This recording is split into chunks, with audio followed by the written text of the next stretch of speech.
Hello, welcome. We're so happy to have you here on LinkedIn Live. And we're going to talk about the sixth annual Setup Marketing Relationship Survey, the 2024 result of our marketing relationship survey. And it's going to be a lot of fun and an interesting discussion. And I have two fantastic panelists lined up to have this conversation. But in the meantime, I want to kick things off by just sharing a QR code where you can download the full report. So the marketing relationship survey report can be found at this QR code. And we are going to be able to provide a copy of the deck that we're sharing today, as well as, the full report is actually a great place to start. Also, if you happen to be here in Atlanta, we're hosting an event this afternoon, a happy hour to celebrate the launch of the Marketing Relationship Survey. So, quickly, who participated in this survey? So, we were really fortunate to have over 400 people respond this year, and they were from some great brands like Great Clips and Home Depot and Skechers and Chobani. And we also heard from some fantastic agencies like Material, Census, and Alloy. So just to share a little bit about who took the survey. So we were fortunate that about 80% of the survey respondents were from companies of over 500 employees. Over 70% of them were director level and above, and almost all of them were involved in some way, shape, or form in the selection of their primary agency. Also, the agencies that responded, roughly 40% of them had over 100 employees and roughly 60% had under. And about half of the respondents were executive level versus a little bit more junior. So I'd like to introduce the panel, and I'm very excited for the conversation that we're about to have. So I want to start by introducing Elicia Azali. Elicia Azali is the Chief Marketing Officer of Beazer Homes, based here in Atlanta, Georgia.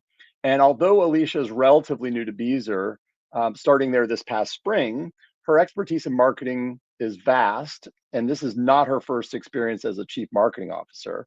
While also serving on the boards of several companies, Elicia has recently led marketing for the General and American Family Insurance. Before those roles, she also worked in marketing roles at Nationwide Insurance and brand management for Procter and Gamble. And outside of driving marketing team success, she's also a mom to four boys. So welcome, Elicia. Hey, Joe, thanks for having me. Happy to be here. Oh, thanks for being with us. Okay, so next I want to introduce Courtney Lewis. Courtney is the Chief Marketing Officer of The Variable, which is based in my hometown of Winston-Salem, North Carolina. Courtney started at The Variable as an account director and quickly moved up the ranks to lead the growth team and now serves as the Chief Marketing Officer. Prior to The Variable, Courtney held roles at Deloitte Digital and Inmar. Courtney focuses on driving consensus across teams and thinking quickly on her feet as she works to understand client challenges and creatively determine the best path to solve those problems. She also says she brings homemade banana bread to meetings that start before 9 a.m. So I'm kind of wishing that we started this much earlier today, but we didn't get banana bread. But next time we will. So anyway, I want to welcome Courtney. Thanks for having me, Joe, and I'm sure we can figure out a way to get you some banana bread outside of the morning hours too. Fantastic. Fantastic. So I'm really excited to have this conversation, and I know that we're going to jump into the data, and then we're going to share, your perspectives. But to begin, I want to just cover what probably is the headline of the marketing relationship survey. So every year we have conducted this survey, we look at the trends, and the question that we ask is, uh, um, how likely are you to switch your primary marketing agency within the next 6 months? We ask clients this question, and the trend went from 30 to 38% in 2022 to 55%, and then it came back down a little bit for 2024 to 40% of clients or brands say that they are likely to switch their primary agency in the next 6 months. It's still a pretty high number. I mean, but we did see it decline a little bit from last year, and we can speculate on the reasons why that is, but certainly it's an important number. But I want to keep moving and get into some of the other stuff that we're talking about, and I want to involve the panel into the discussion here. And so this one is just a bit of an eye chart in terms of being able to see it. So I'm going to read out some of the things here, and then we're going to discuss it a little. So the first thing is that we ask the question, what do you want from your marketing agency partner in terms of the discipline or the kind of work that you need from your agency partner? And in this year's survey, 51% said branding and identity, 51% said social media, 45% said content creation and video, direct marketing, email and CRM, web, mobile design and development, market research, media planning and buying, public relations, traditional marketing, experiential, shopper marketing, and multicultural.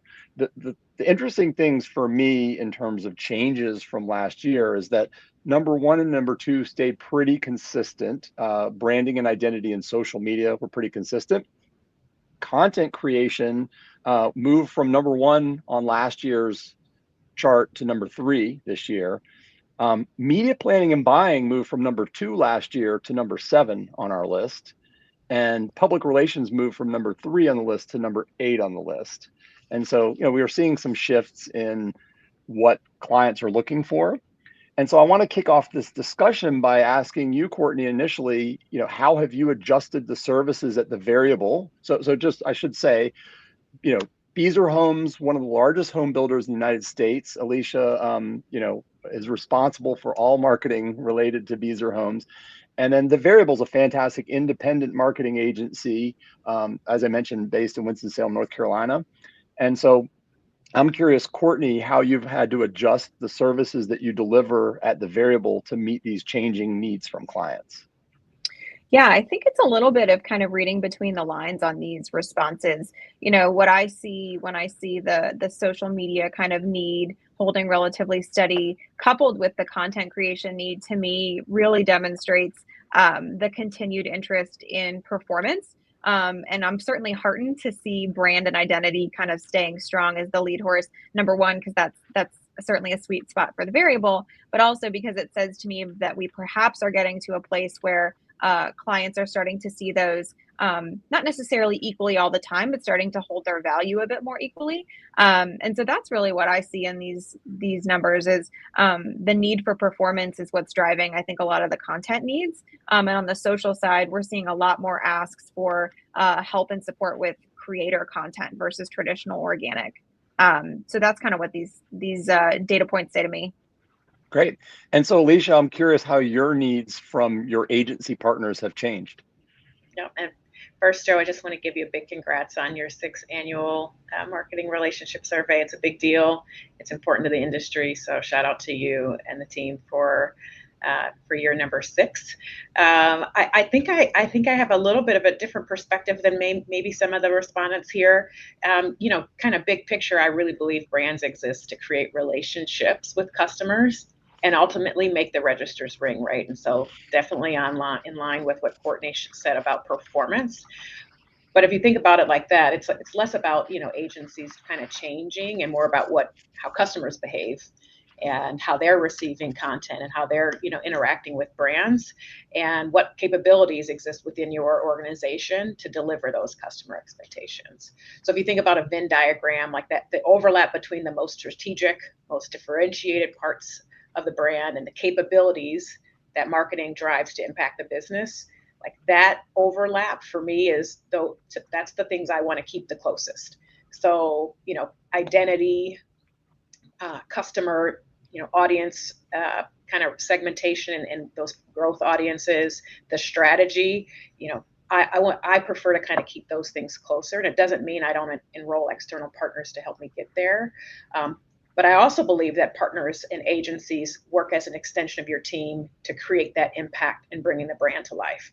So social media, content creation, experience, sponsorship, like those are the places for me that I really, really seek out support from agency partners. I love it. We do an interview series called the CMO Spotlight, and we've done over 100 of them. And one of the questions we ask is, are there certain disciplines of marketing that you feel should be kept in-house because they're very important to your core business? And are there certain disciplines of marketing that you feel you would like to outsource because you want that external perspective. And one of the things that we've discussed in our prep conversations was depends a lot on your team. It depends a lot on your industry and your business about which disciplines of marketing you really are going to need help from an agency partner and which disciplines you might need to keep in-house. Yeah, I totally agree. I mean, again, under this mindset of agency partners are an extension of your team, again, I don't think there's a one size fit all. You have to look at your capabilities. You have to be really proximate to understanding what the role marketing plays to drive your business. And again, that assessment of the capability that your team has and where to sort of dial up that extra voice, that expert point of view, and when frankly you can, when you've got that capability in house. Yeah. Well, that's a perfect segue to the next slide, which is about what do clients want out of their agency partnerships. And I think this is probably universal, where the disciplines of marketing that you need for your specific team might vary.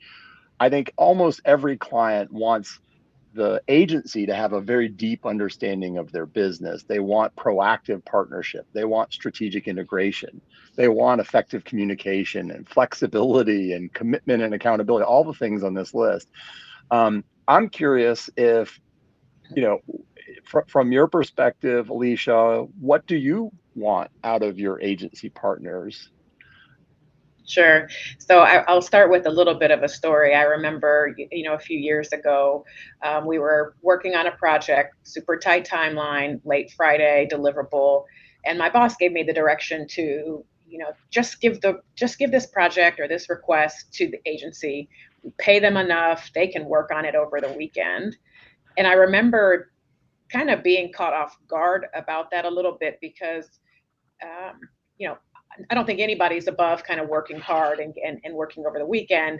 But this idea that they can be the ones to do the work, kind of a lesser concern about their time and what they're doing on the weekend, it felt inconsistent to me on sort of the ethos that I have now, which is I really believe that agencies are an extension of your team. And so you should treat them consistently.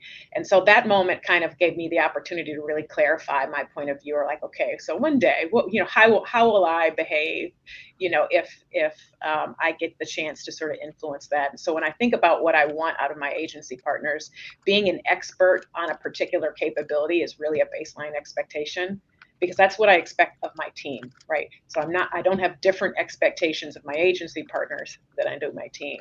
And so, from an agency perspective, that owner's mindset, the idea that we have shared outcomes and shared successes and shared failures.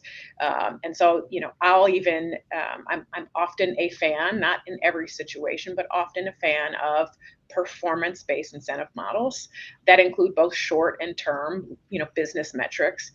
When we win together, we win together, and so, that again, that extension of my team is sort of my mindset on this topic. But I'd love to hear from Courtney too, her thoughts. Yeah, and the flip side of this question for you, Courtney, is sort of how do you deliver on what the clients are asking for in terms of partnership? I think the perhaps simplistic but often overlooked answer is to ask them what they need from you, and do so on a consistent basis. I think one of the most overlooked part of a client partnership is having a consistent mechanism for feedback and discussion about where you are falling short on certain elements. At the end of the day, this is a juggling act, right? There are going to be days and weeks where agencies are better at being flexible and customizable than they are at other elements. And I think, to Alicia's point about being a true partner, the same way you would with an internal employee or with a friend or anything like that, having a consistent way to give feedback in both directions also gives you an opportunity to figure out, what are the capabilities that your clients need that you maybe don't offer. And in those circumstances, is it something that you could provide, or is it something that you'd be better off referring to a potential agency that has better expertise. To me, it's really about a consistent feedback loop, so nobody's caught off guard, good or bad. Makes total sense. So I forgot to mention that if you have a question that you'd like for us to pose to either panelist or to all three of us, you can actually comment in LinkedIn Live in the comments section with your question, and then my team is going to tee those up to us towards the end of the discussion. So don't miss out on that chance if you have any questions you'd like to pose. So next, I want to just we've uncovered a stat about how clients feel about their agencies, and 68% of clients said they were planning to conduct a review at the end of the year, or within the next year. And so I'm curious, Courtney, from your perspective, are you seeing an increase or decrease in agency reviews, and do you have any speculation about why that is? Yeah, it's kind of a natural anxiety trigger to see such a number. But I think there's a couple things. One, this year we've had a ton of activity on the new business side. And I think, the reasons for the changes have really varied.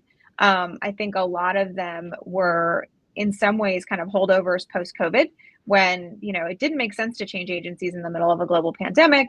And over time, you've just outgrown an agency partner. I think I would also be curious to just kind of understand how folks interpreted the idea of reviewing your agency, because to me, that's an annual, at least, best practice, and something that we certainly expect. We expect, at least on an annual basis, our clients to want to have a conversation about how are things going, what does next year look like, where could we have done better, what do they want to do differently, and what are their ambitions professionally and personally too. So I think interpreting this generously, at least for myself, I would say the idea of reviewing your agency is something that I think most agencies really welcome, because it gives them an opportunity to consistently improve. So the flip side of that question for you, Elicia, is how frequently do you think clients should review their agency? Is this a regular thing at a set timing cadence, or is this only when things are going badly and you say, okay, I got to put this agency up for review because they're not performing? I am exactly with Courtney. I am team no surprises. Performance-oriented conversations should be real time, much like, again, with your team. And annual performances should be a culmination of those ongoing conversations throughout the year, and they should not be a reveal, right? So, yes to a formal annual review, but again, it really should reflect ongoing real-time conversations around what's going well. Because again, if you identified an agency partner that you feel is kind of an expert in that space, they have that shared mindset, they're all in on your business, they're shared accountability, they're going to want to hear how it's going. And so waiting for an annual review or not having one at all, they're not, again, that kind of goes against that ethos of this is an extension of my team who's all in and trying to help our business thrive. Yeah, one thing I'll just add to that is I think a lot of times agencies expect clients to take the lead on those. And there's no reason why an agency can't make that ask, right? In the circumstances where we've, made that ask, it's almost always welcomed, and really kind of gives you a couple points in your corner for even broaching the subject. So I would say agency partners don't expect that this is the responsibility of your clients to be asking or providing proactively feedback on you. You should be asking for it too. Yeah, and I'm sorry, Joe, we're just getting excited. No, here. Go ahead. The other thing is I also believe it's a two-way street, right? And so some of my best agency partners have come to me and said, hey, there's this situation has occurred on the team, and in the spirit of keeping communication open, has come to me with, can you, I just want to bring this to your awareness. And I think that comes from that healthy relationship, that ongoing conversation, that if we both have the same desired outcomes top of mind, that it's not going to be, wait for this moment, or gosh, I'm waiting for you, or whose turn is it? It's what barriers do exist from us driving this business. And neither one of us is going to want to wait, to have that conversation. I love that was both of you are very much on the same page about this, and in the survey responses, after deep understanding of your business, number 2 is proactive partnership. So it sounds like both of you are saying the agency can take the lead and say, look, I'm not getting the feedback I need. I need more information. I need more, conversation. I need more. And client can say that too. I'm not getting what I need from you. You don't need to wait for things to go really south and get sour. You can proactively look for opportunity to build value and build relationship and build partnership. So that, I mean, we've talked about the agency client relationship not being that dissimilar to a spousal relationship, and that, if you have a really strong relationship, then that sometimes overrides bumps in the road, right? And you can overcome challenges that you have in the relationship. So I want to go to the next slide, or the next conversation is about, why do clients and agencies end relationships? And in most cases, this is the next slide we're about to show is, it's hard to read, but I'm gonna break it down for you a little bit. In that, on the left side of this chart are the reasons that clients told us that they end their relationships with their agency partners, their primary agency partners. On the right are the reasons why agencies think that their clients end their relationships with them. And every year we ask this question, and every year it's one of the most fascinating data points from the survey, because on the left side here, clients' most frequent reason for ending the relationship is dissatisfaction with delivery, dissatisfaction with the strategic approach, lack of understanding of the client's business, changes in team leadership, dissatisfaction with the relationship. On the right side, agencies said changes in client leadership, client budget cuts, and it's interesting because budget cuts are number 5 on the list for the clients, but they're number 2 on the list for agencies. And I think what happens is that often the budget cut is a convenient way to tell your agency that they're not delivering or performing. And so it is interesting to see that the reasons that clients gave us that they end that relationship are oftentimes very different than what the agencies perceive as those reasons. And so, just from your perspective, Elicia, now that you've heard the reasons that clients switch agencies, I'm curious, what are some of the reasons you've switched agencies in your past life? So for me, this slide is, and this data is the most powerful insight of your findings, for a couple reasons. The first being, there's some clear communication gaps between brands and client and agencies, right? It kind of jumps off the page, like, different points of view and perspectives. And, to me, if you look into it, and perhaps I'm reading too closely, but that direct line between satisfaction levels on relationship is kind of the only place where we see eye to eye between, the two groups. And that somewhere in the middle, like, I think this is it, because to the health of the relationship, you can kind of solve for all these other parts, other questions, and kind of explain the discrepancies that you see. And so, that satisfaction with the relationship, that comes from honest conversations around budget expectations. It comes from honest conversations around strategically where are we heading. It comes from those strong, honest conversations around talent and where we're over and underperforming. And so, again, my two observations, man, we got to clean up our communication between teams, and really that stems from the health of the relationship, both, kind of at the top, of the teams, the most senior levels, but all the way down to, the teams who are leading the execution of the work as well. Yep. So the flip side of this, Courtney, is, I'm curious how consistent are the survey results with the reasons that you've heard from clients about why they're ending the relationships? Yeah, I think, when I look at the agency responses, to me, the way that these are ranked are symptoms of the problems that clients have flagged, right? So, Mhm. when there's a leadership change, oftentimes that's a result of a misstep strategically, right? Or there's a challenge on the strategy side, and so there's been a leadership change. To say that, oh, they got a new CMO, so we're out, probably only holds true if the work isn't delivering what it needs to deliver, right?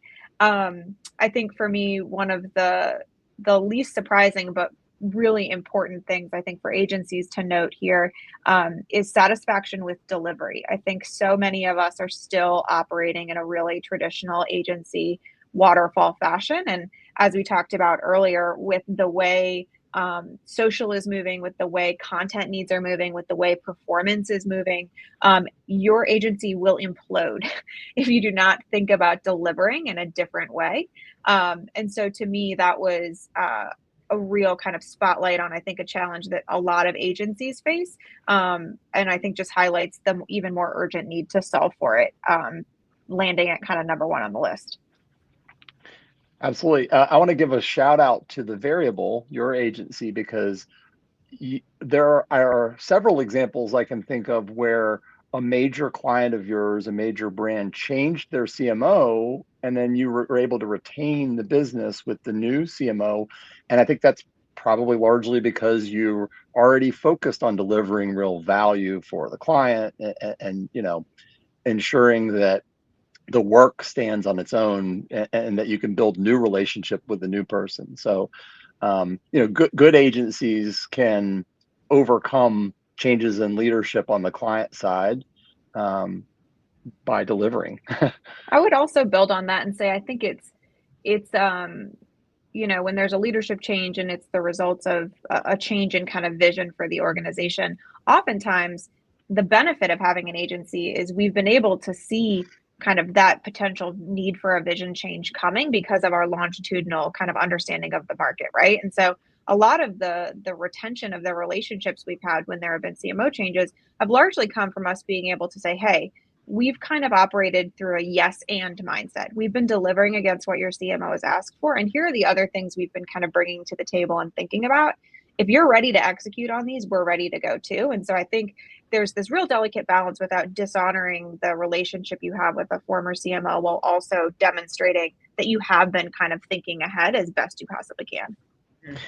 We also hear stories about CMOs that will bring their agency in the past along with them to the new place, but also there are probably examples of a CMO inheriting an agency when they start a new position and keeping them. So I'm curious, Elicia, if you had any of those experiences where you brought an agency with you, or maybe you inherited one and you liked them and kept them. Yeah, I am at Beazer Homes, a new industry for me, and jumped right in terms of the partnerships that, from an agency perspective, we have. And yeah, there's absolutely some that have been here since day one. New leader came in, and after a few meetings, we shared the commitment to the business. Man, there were some things that, to Courtney's point, had been overlooked, untapped, but they knew, it was top of mind for them. Hey, we want to try new things. And so, that sort of vulnerability from their perspective to say, yeah, these things have been on our minds as well. Like we like the kind of questions you're asking and kind of being, honest around their observations and the health of the business, things that we need to consider. That certainly kind of goes a long way to be a new leader in a new organization to say, okay, this person is here for the long haul. This team is trying to push our brand forward, and regardless of kind of who sits in this chair, they're Team Beazer. They're for the brand. They're for the growth, of our customers, and so definitely have had that perspective. Awesome. So the next question is a little near and dear to my heart here at Setup, because we're marketing matchmakers and we connect brands and agencies. And so we think a lot about how clients find agency partners, how agencies find their next set of clients. And we are matchmakers in that we love helping the client kind of outline their challenge and then coming up with a group of agencies that can potentially solve that specific challenge that we just outlined.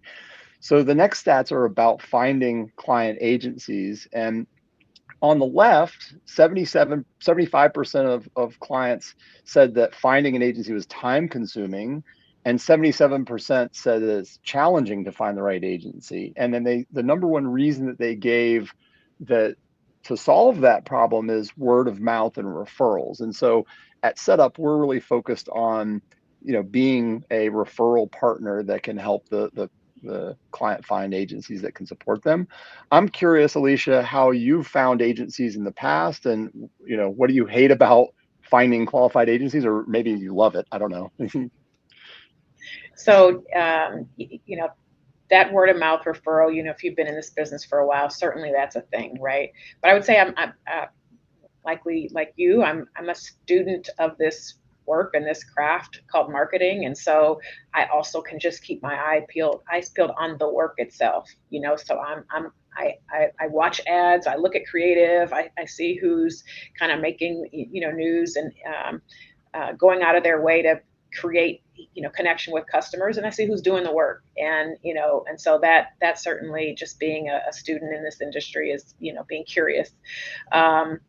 But again, kind of being in a new industry, this Beazer has used Setup, right? And one of the observations I had joining Beazer is, an opportunity to modernize, some of our digital experiences, and your team helped us find, our partner in that work. And so I do the word of mouth piece. Certainly, my friend circle, I'm a student of the work. But sometimes it does help to have kind of that expert matchmaker come in and help connect the dots. We're a challenger brand, and so we love to work with partners who also have that challenger mindset. Who are can make $1 out of 15 cents to help put your brand in places that maybe aren't the biggest stages, but can make that bold impact. And again, I shout out to you and your team for helping us find partners to help do so. Well, thank you. And Courtney, as the person responsible for growth for the agency, how do you go about finding new clients? It's interesting. I actually kind of pulled some of the data from this past year for our agency in particular, just to kind of see how things fell. And for us, this year, about 2/3 of our new business came through either current client or former client referrals. So clients that have had a good experience with us in the past. And a lot of times it wasn't them actually working with us. They had given the referral and came to us that way. About 1/3 come through search partners like Setup. We've had a couple really fantastic new clients this year come through Setup. I was saying to Joe earlier today, I think one of them is probably the favorite client in the building right now. So certainly a really solid match. And then the other third comes through what we call kind of strategics. So those are agencies with complementary skill sets that maybe have scale or skills that we just don't have. And so we operate with them in kind of a reciprocal fashion, whether that be co-pitching work or referring opportunities that maybe aren't right for one or the other. And that's really helpful too, because a lot of the clients that come to us are constantly dealing with the friction of, do I want a centralized agency that can do everything, or do I want specialized agencies that kind of know their craft? And having those partnerships allows us to give them both through a really kind of streamlined approach. And so that's kind of the data that I looked at earlier this week on where things are coming, which certainly tracks with what you found in the survey. Great.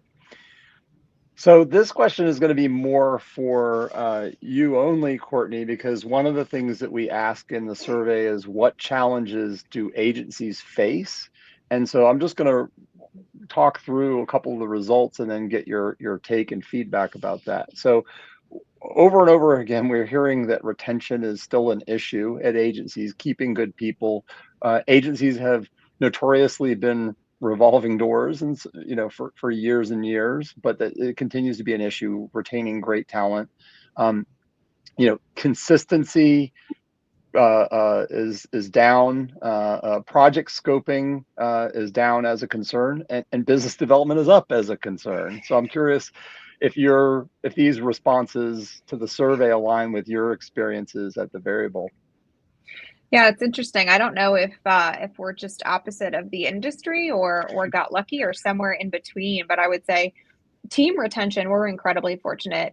We have a little over 95% voluntary retention rate at the agency. We've got folks on our creative team and on our delivery team that have been with the agency since the very, very beginning. And so team retention, I think, for us is a credit to the culture, which certainly should be a green flag indicator for clients. If you've got long tenure in an industry where that can be a challenge, I think should be a huge green flag, no matter what kind of agency you're looking for.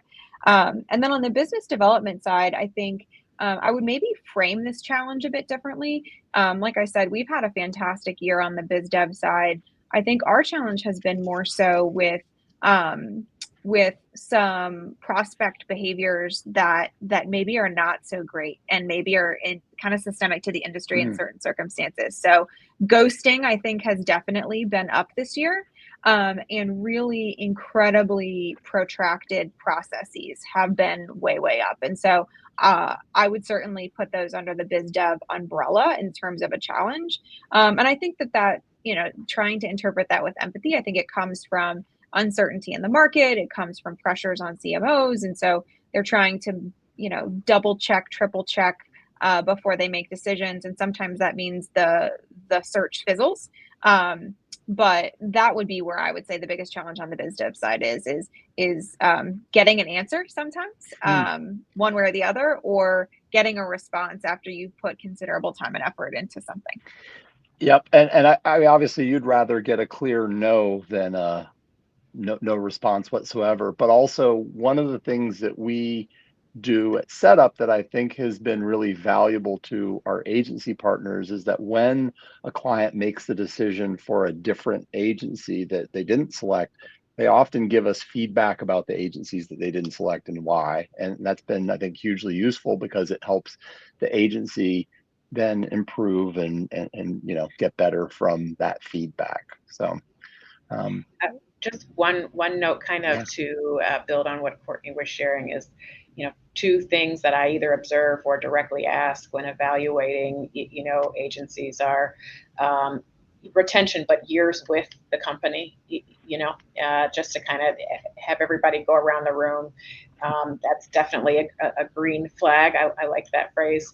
But second is ask every individual to, in their own words, describe the company's values and culture.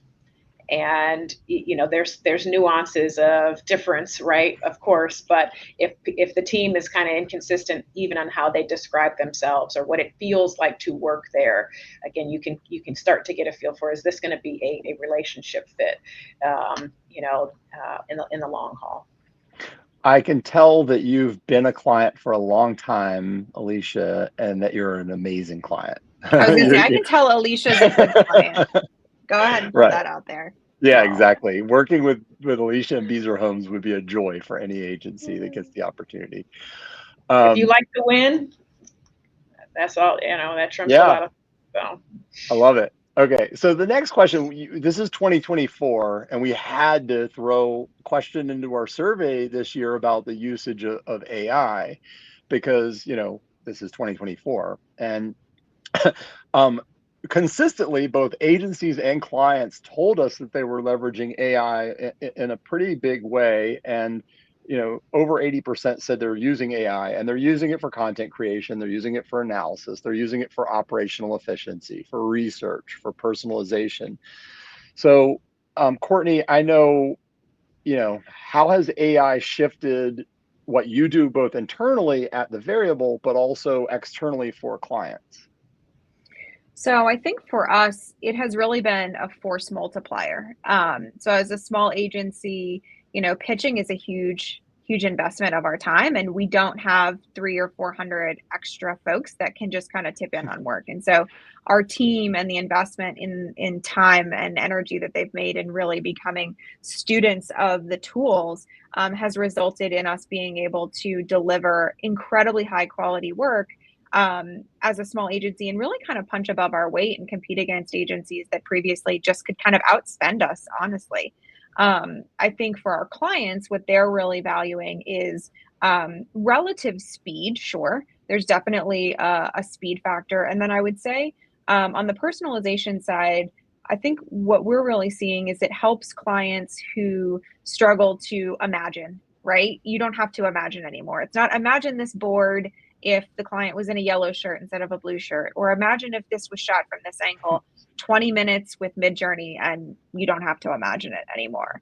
I think the one place where we are continuing to educate clients is that AI, because AI delivers things quicker, I think there's a perception that that means they're less valuable. And I would say it's incredibly hard to find properly trained, incredibly talented creative prompt engineers is what I'll call them. And so while there are certainly places we can and should be delivering cost savings to clients, there's also a tremendous investment in the learning of the tools and the ability to use them that can and should be kind of built into the investment and the work that we're doing too. Mm-hmm. So, Elicia at Beazer, how are you looking at AI for the company? And then what do you expect from your agencies with regards to their use of AI? Yeah, so I'll start with the second half of your question. I actually met with a partner yesterday and I asked, how are you using AI? And my hope was that they weren't going to tell me to do all of the creative because, let me underscore, AI does not replace human creativity, Right. period. And I've seen work that is very obviously from a robot. And you mean people with six fingers on their hands and such? And so no feet. Remember, we're trying to create relationships with humans. Now, that being said, it certainly is a game changer when it comes to efficiency. And so to answer the first part of the question, one of our team members here at Beazer built a model to help synthesize all of our customer experience responses across the entire journey and summarize what are the things that are going well at this stage in the process. What are the things, who are the people that are caring for our customers at this stage of the process? Where are some areas of opportunity? And think about the power of being able to translate those insights across the customer experience journey into new ways to communicate, new products, new services to bring to market. And so we do a host of things, but that's the most recent and my favorite one, being able to really synthesize throughout the journey real customer feedback from start to finish. Excellent. So I have one more kind of data point and question to cover, but I want to remind you that if you have questions that you'd like for us to pose, to add to the conversation, then you can comment in the LinkedIn Live with your question, and we'll try to cover that at the end in just a few minutes. So the last kind of data point that I want to cover here before we kind of summarize the rest is about referrals. We talked a little bit about referrals a few minutes ago, but this year when we asked, about referrals, 48% of client-side marketers said that they would recommend their primary agency. That's down 10% from last year. And so from your perspective, Courtney, I'm curious how you go about getting clients to refer you to potential new clients.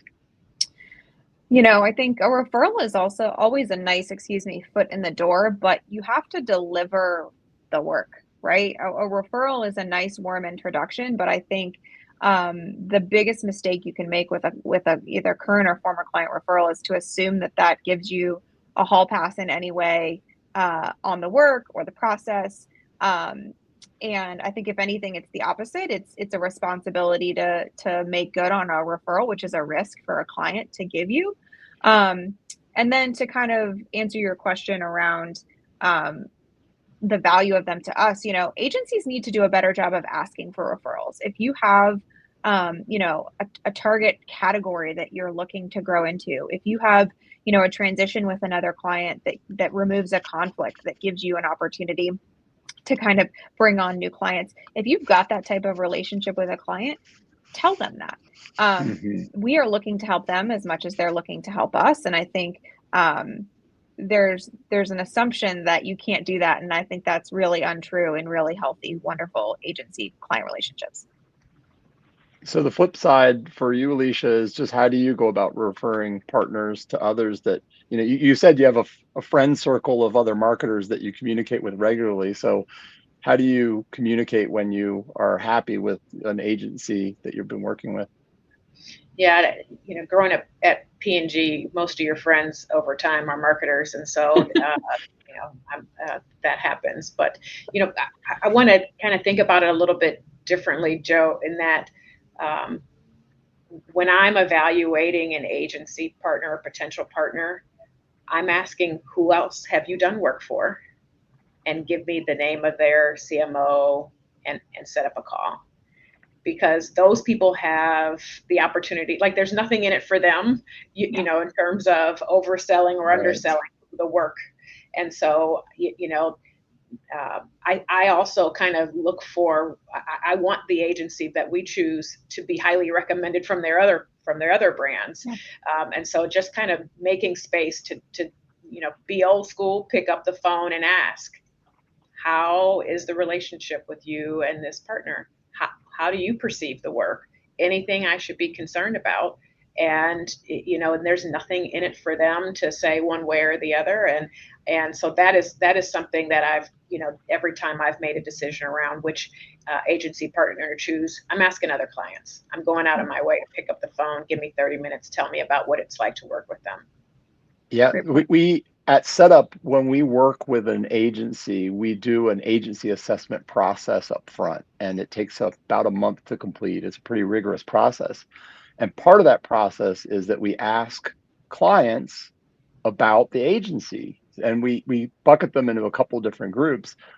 The most honest and candid group that we ask are the past clients of the agency, because they have no horse in the race in terms of continuing to work with that agency, but they're the most candid about what it was like to work with that agency. And sometimes if you ask an agency what they're good at, they'll tell you they're good at everything. And so we found that those past clients are very candid about what they're good at and what they're not. The other group we listen to is current clients of the agency, who sometimes will be more candid with us than they would be directly with the agency, because they know they don't have to continue to work with us on an ongoing basis. They might still continue to work with the agency for a long time. But I love that, having that conversation with either current clients or even past clients has been really interesting for us to be able to get to know the agency and what they do well and what they're, we also ask the staff what they feel are their strengths and weaknesses. And it's interesting when we do this process with an agency, whether the staff perspective converges with what we heard from clients, or if it diverges significantly. So it's always been interesting. Okay, I'm going to wrap things up with a summary of some of the things that we learned, and then we'll take questions. So I'm going to talk about some of the key highlights here. So the first highlight is dissatisfaction with delivery rose to 48% as the number one reason that clients end their relationship. So delivery was the number one issue that we were finding. Number two, understanding the client's business and industry is the most important thing that clients want from their agencies this year. Number three, retention jumped from 16% last year to 40% this year as a big challenge for agencies, and not for the variable, but for many other agencies that answered our survey. Number four, more than half of clients are looking for branding and identity and social media support in 2024, and those were both jumps from last year. Number five, just word of mouth and referrals are consistently the reason that are the way that most clients are finding their new agency partners. We at Setup are fortunate to feel that we're a referral partner that can help them find some agencies that can fit the need. And then finally, more than 80% of marketers on both the agency and client side are leveraging AI in the modern era. I think you all said it very well, that this doesn't replace people. You would never go to an accountant that didn't use a calculator or spreadsheets, and you would probably never work with a marketer that didn't leverage AI uh, to be able to solve a problem and deliver work. So anyway, I think we're ready for at least a question or two. I think that Amanda has posed a question for us. Let's see. The question is, We're can putting you you in the explain? hot seat now, Joe. Yeah. Yeah, right. Can you explain why setup did the survey, why we continue to do the survey, and what agencies and clients can learn about thought leadership, about this thought leadership?